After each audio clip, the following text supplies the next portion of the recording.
These are Tales of Learning and Forgetting, episode 4. D is for discipline. So how does discipline play with education? But first, to ground the video into the present moment. Wonder if you can hear the river flowing by. That sound is really alive for me. River Creek. And the other thing is that my new puppy, took a dump in my room right by the door. He wanted to get out, but he couldn't.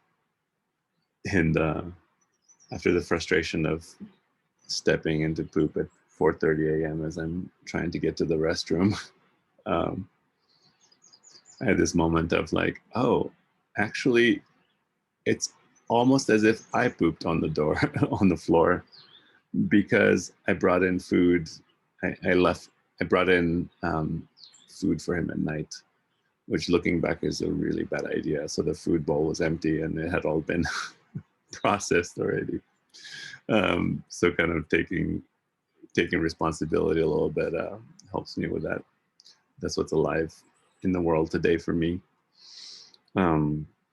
And I'm about to go talk to Nico about schools, where this whole schools project started with Nico suggesting I might start an unschooling school on his farm.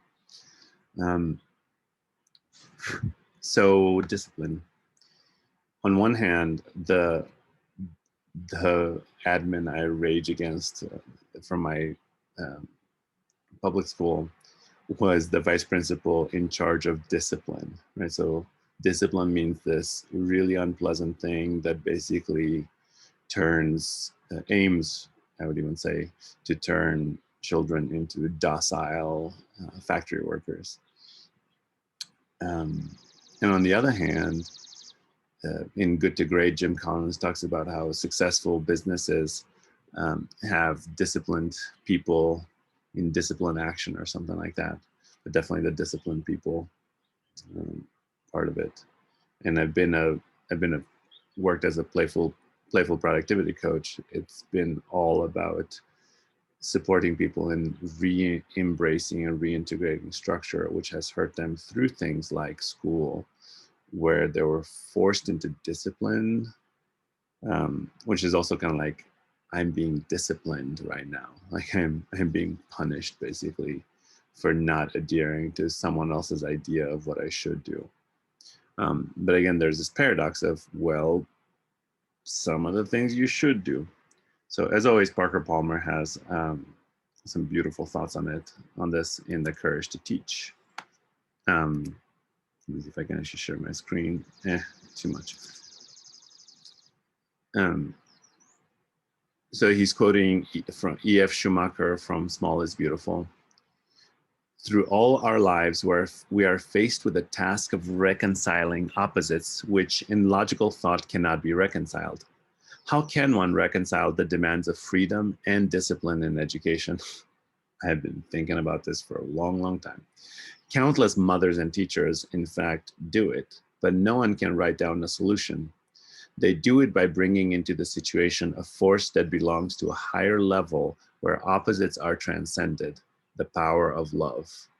Divergent problems, as it were, force us to strain ourselves to a level above ourselves. They demand, and thus provoke the supply of, forces from a higher level, thus bringing love, beauty, goodness, and truth into our lives. It is only with the help of these higher forces that the opposites can be reconciled in the living situation. So the larger point he's making in that chapter is about the beauty of paradox, how what we need to do is actually hold the paradox and not try to oversimplify it. So he goes on, Schumacher's words help me understand that the tension that comes when I try to hold the paradox together is not hell-bent on tearing me apart. Instead, it is a power that wants to pull my heart open to something larger than myself. The tension always feels difficult, sometimes destructive. But if I can collaborate with the work it is trying to do rather than resist it, the tension will not break my heart. It will make my heart larger. Schumacher's illustration of this point is brilliant because it is true to ordinary experience. Every good teacher and every good parent has somehow learned to negotiate the paradox of freedom and discipline.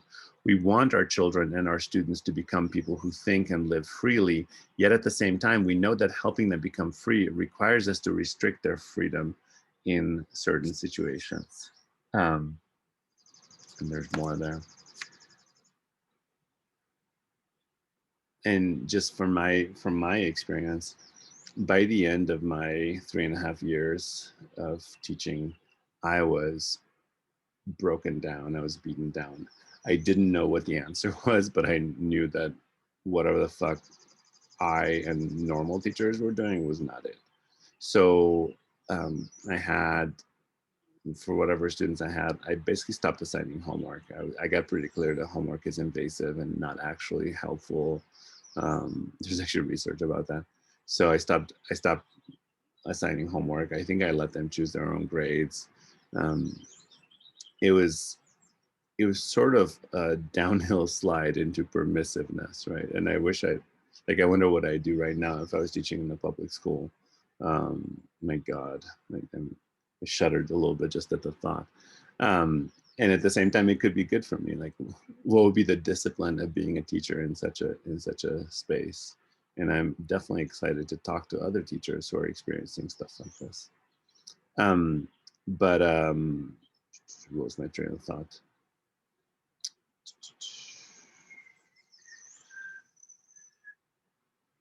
I've probably gone a little bit too long. Anyway, let's end it like this with this open question, the open paradox that resists being simplified and solved and quote unquote solved, of discipline and freedom.